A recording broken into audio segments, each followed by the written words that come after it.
জগন্নাথ বলদেব নাকি মোদিবাবুর ভক্ত ছিলেন, বুঝতে পারছেন? প্রভু জগন্নাথ তিনিও নাকি মোদি বাবুর ভক্ত। আমি বলি হায় রে, কাঁদবো না হাসবো না মাথা ঠুকবো না কি করব? মনে তো অনেক রাগ আছে, খুব গাল দিতে ইচ্ছে করে, কিন্তু দিই না, কারণ ওটা আমার ভাষা নয়, ওটা আমার বাংলার শিক্ষা নয়।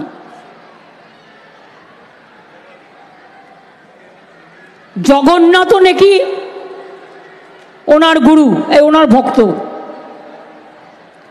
আমরা বলছি হ্যাঁ, এতই বড় ভক্ত, এতই বড় ভগবানের উপর ভগবান যদি হয়, তা ভগবানের জন্য একটা মন্দির তৈরি করে দিচ্ছি, ভগবান ওখানে গিয়ে থাকুন, ফুল দেবো, চন্দন দেবো, তুলসী দেবো, পরিষ্কার করে দেবো, বাতাসা দেবো, কদম্ব দেবো, ঢোকলা দেবো, খিচুড়ি দেবো, মাংস দেবো, সব কিছু দেবো,